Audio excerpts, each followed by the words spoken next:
I played a cruel game to win my father's bet. I won, and it cost me everything. Okay, let me have it. I already know I'm the villain in this story, the absolute worst, TA in every language. What I can't wrap my head around is why this victory feels so much like I'm being hollowed out with a spoon. It feels like my whole world has ended, and I'm the one who lit the match. It all started 3 months ago, at one of my father's suffocating Sunday dinners. You have to picture the scene. A 20-foot mahogany table polished to a mirror shine, silverware that costs more than a used car, and the oppressive silence of old money. My father, Alistair, sat at the head of the table, not so much a parent as a chairman of the board of my life. And across from me was Finian, my Finian. He was a carpenter, a master of his craft. His hands, calloused and often dusted with fine sawdust, could create the most beautiful things from a simple block of wood. He was the first truly genuine thing in my life of polished veneers, and my father despised him for it. To Alistair, Finian's passion was a quaint hobby, his lack of a seven-figure portfolio a sign of low ambition. That night, I defended him, when my father made a snide remark about Finian's latest project, a hand-carved rocking chair for a children's hospital. I snapped back that creating joy was more valuable than creating revenue streams. The temperature in the room dropped 20 degrees. Later, after Finian had graciously excused himself, my father cornered me in his study. He looked at me with a chilling disappointment. "That boy is making you soft, Ophelia," he said, swirling brandy in a crystal glass. "He's diluting you." And then he laid out the bet, his voice as cold and hard as the diamonds on his pinky ring. He didn't believe our love was real. He believed it was a phase, an act of rebellion. So he challenged me to prove I was still his daughter. The terms were simple and utterly monstrous. Make Finian break up with me. Not through a dramatic fight, but through our way. A slow, methodical campaign of emotional attrition.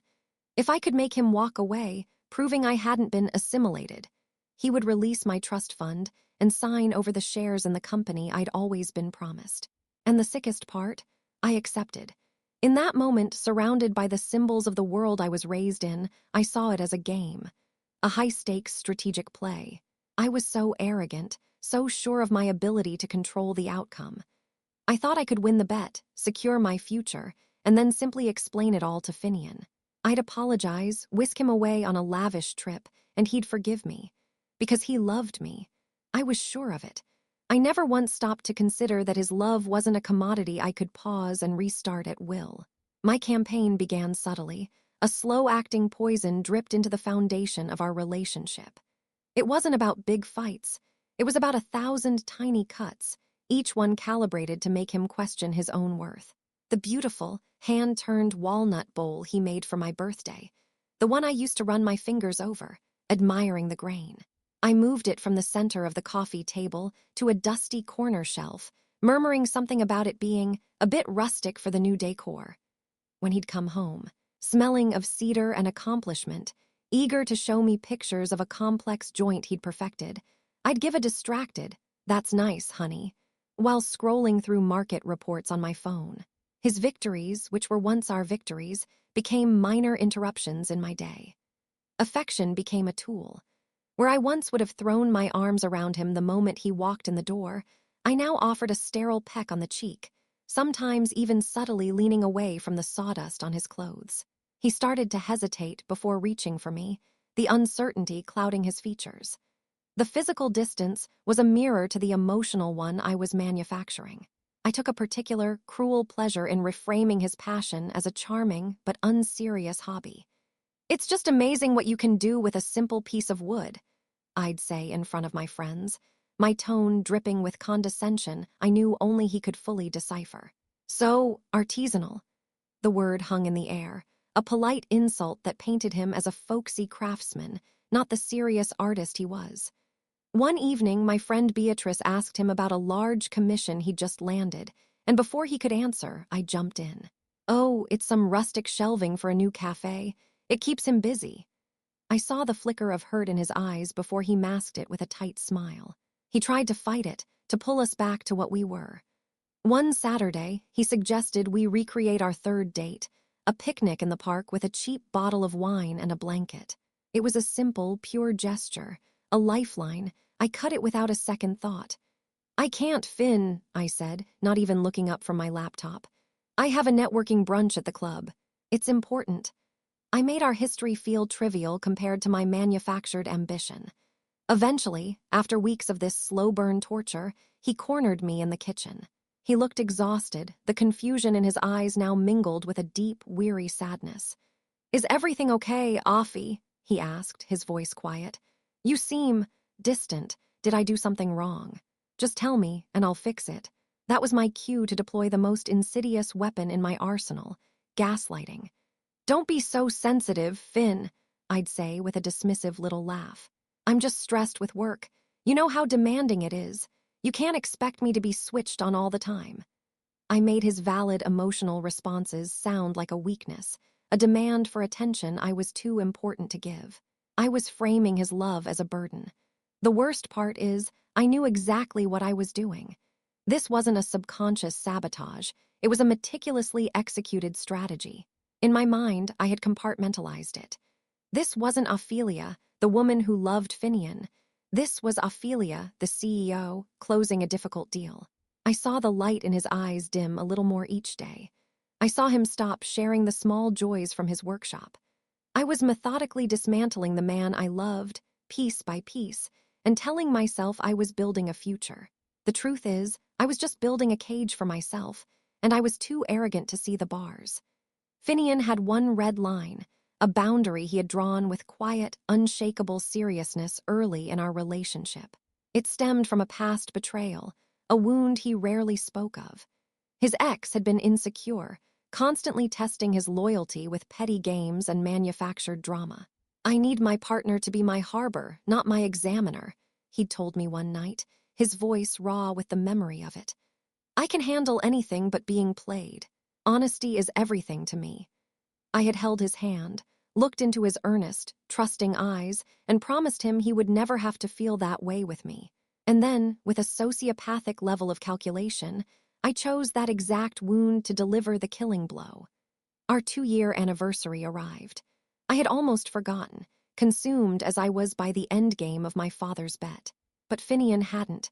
He told me he had a surprise, a real one. His excitement was palpable, a ghost of the man I had been systematically erasing. He was trying, one last time, to reach the woman he fell in love with. He took me to the park where we first met, under the sprawling branches of an old oak tree that had witnessed our first kiss. The air was crisp, filled with the scent of autumn and nostalgia. For a moment, a genuine pang of regret hit me. This was real. This was us. But the specter of my father's approval was a heavier weight. He sat me down on a bench and pulled a small, beautifully sanded wooden box from his bag. It was cherry wood, his favorite. "I've been working on this for a while," he said, his voice soft with anticipation. He opened it. Inside wasn't jewelry, but something far more intimate. It was a thick, leather-bound journal. He opened it to the first page. It was a meticulously detailed itinerary for a 6-week road trip through New Zealand, the one place I'd always dreamed of seeing. There were notes on hiking trails, reservations for tiny, secluded cabins, and even a booking for a stargazing tour. Tucked into the back was a folded piece of paper. I unfolded it. It was a preliminary architectural sketch for a small apartment, with notes in his familiar scrawl. "Bookshelf wall for O's collection. Big window in the studio for morning light. Space for a dog bed here." He had been saving, planning, building a future for us with his own 2 hands. He looked at me, his eyes shining with hope and love, waiting for my reaction. And I, in order to win a bet I no longer even understood the point of, delivered the line I had rehearsed in my head. I gently pushed the box back towards him, my touch cold. I summoned the most bored, dismissive tone I could manage. "Finian, really," I sighed. "Do you honestly think now is the time for us to be playing make-believe? I thought our plans for the future would be a little more ambitious." Playing make-believe. The 2 words hung in the air, obscene and toxic. It was the perfect, precise, and unforgivable insult. I hadn't just rejected his gift. I had belittled his dream, our dream, and turned his heartfelt sincerity into a childish game. I had become his examiner, and I had just given him his final grade. The light in Finian's eyes didn't just dim, it went out. It was like watching a switch being flipped, a circuit breaking. There was no shouting, no tears, no dramatic explosion. Just a profound and terrifying silence that swallowed the cheerful sounds of the park around us. When he finally looked up at me, his expression was one I had never seen before. The hurt was there, but it was underneath something else. A calm, devastating clarity. He wasn't looking at the woman he loved anymore. He was looking at a stranger. This was his disappointed confrontation. It was quiet, surgical, and 1,000 times more brutal than any screaming match could have been. "This isn't stress, Offie," he said, his voice eerily steady. "This is a game, isn't it?" He didn't wait for my denial. He started listing my behaviors from the past few months like a prosecutor presenting evidence to a jury. The little comments about my work, the way you talk down to me in front of your friends, pulling away every time I try to get close. You've been pushing me, testing me. He paused, his gaze piercing through the facade I had so carefully constructed. You've been waiting for me to break. You just needed me to be the one to say it's over. My mouth opened, but no sound came out. The lies I had prepared, the excuses about pressure and ambition, all died on my tongue. They were flimsy and pathetic in the face of his quiet, heartbreaking certainty. He saw everything. "I told you," he said, his voice finally cracking with a sliver of pain. "I told you the one thing I couldn't handle." He shook his head slowly, a look of profound pity on his face, not for himself, but for me. "You took the most honest part of me and turned it into a target for your game. Congratulations." He stood up, his movements stiff and deliberate. "You're about to win." He didn't take the box. He left it on the bench between us, a tiny wooden coffin for the future he had planned. Then he turned and walked away, out of the park and out of my life, without a single look back. I just sat there, frozen, with the evidence of his love sitting next to me like an accusation. The game was over. I had won. I don't know how long I sat on that bench before the numbness gave way to a twisted, sickening sense of accomplishment. I drove home on autopilot, my mind a chaotic buzz. The first thing I did when I walked through the door of my apartment was call my father. "It's done," I said, my voice hollow. "We broke up." "He ended it?" Alistair asked, a note of clinical interest in his voice. "Yes." There was a pause, and then the words I had supposedly been fighting for. "Good girl. The transfer will be initiated in the morning." Click. No condolences, no questions about how I was feeling, just the cold confirmation of a transaction completed. The next morning, the proof of my victory appeared in my bank account. A number so large it looked fake, a string of zeros that was supposed to represent freedom and success. I stared at it, feeling nothing. The silence in the apartment was absolute. It was a physical presence, pressing in on me from all sides. Finian's scent still lingered on his pillow. His half-finished mug of coffee was still by the sink. His worn-out work boots were still by the door. His entire life was woven into the fabric of this place, but the man himself was gone. That's when the panic, the real, gut-wrenching panic, finally clawed its way through my arrogance. The game was over. Now it was time for the reconciliation phase of my brilliant plan. I picked up my phone, my hands trembling, and typed out a message. "Finn, we need to talk, please, I can explain everything." I hit send. A second later, a small red exclamation mark appeared next to my message. Message failed to send. I tried again, same result. My heart hammered against my ribs. I went to his profile on every social media app. Gone, blocked. I tried calling him. The call didn't even ring. It went straight to a generic, "This number is not in service" message. He hadn't just blocked me. He had erased me. With a quiet, digital finality, he had severed every possible connection. The confused regret crashed over me like a tidal wave. I had won the bet, but the prize felt like ashes in my mouth. The money in my account was just a number. The shares were just paper. I had traded a living, breathing love for a set of assets. I had followed the rules of my father's world, and in doing so, I had lost the only part of my own world that had ever felt real. I was the architect of my own misery, and I had never felt more alone. A few days later, drowning in the sterile silence of my new life, I did what any desperate, self-sabotaging person would do. I tried to rewrite the narrative. I called Amelia, our mutual friend, and asked her to meet for a drink, planning to perform the role of the heartbroken victim. I imagined her offering a comforting shoulder, telling me I deserved better, validating my manufactured grief.